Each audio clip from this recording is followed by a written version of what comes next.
Hey, happy Tuesday. Today's actually Friday, and I'm here at the Teens Are For Me conference up at the Westin on Concourse in North Atlanta. Here with a couple of good friends of mine, Lamar Smith, who is our Wellbeing Director, and Tammy Reed, who is our basically in charge of all things foster care and permanency. I wanted to kind of ask y'all a little bit about what's going on today. Lamar, this is sort of your dream this is conference. This is a dream come true. This is actually our sixth annual Teens Are For Me conference, and it's an opportunity for young people 14 to 17 from around the state. In fact, almost 200 young people to really come together for 2 days to be engaged in workshops, how they work better to get high school and college access, how they work better towards employment.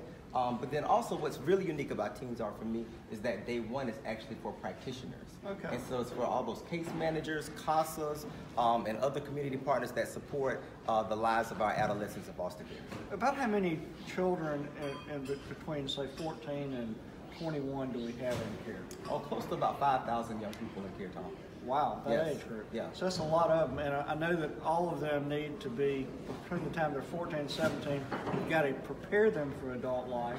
And then, of course, when they stay in extended foster care, we've got to make sure we're connecting them to educational services, make sure they got life skills. Tell me a little bit about some of the workshops we're doing this week. And so we call it preparing young people, we call it work, live, thrive. So really when we think about work day to day, that's education for our young people, whether it's career prep or traditional education settings. And then when you begin to think about living, how are we preparing for them or offering them dynamic housing opportunities, in addition to ensuring that they're safe.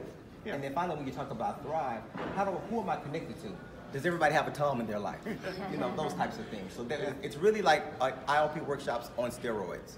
Great. And Tammy, you've been here. Tell me what you're learning about how we can better serve this group. Right, and so the teens are phenomenal in terms of their intelligence and their ability to kind of ask us questions. We just got off of a panel where they were able to ask the leaders in the room questions. And so some of the things that I'm learning are that they really are able to be the authors of their lives and the experts on what they need. And so we just have to be willing to listen, to engage, and to keep up in some sense, because a lot of what they've told us today are things that we probably wouldn't have come up with on our own, right? They really the experts we need to be spending time with.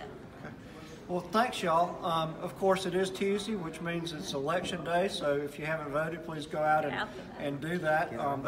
It's our privilege as well as, of course, our right, and I think to some extent our obligation to make our voices heard.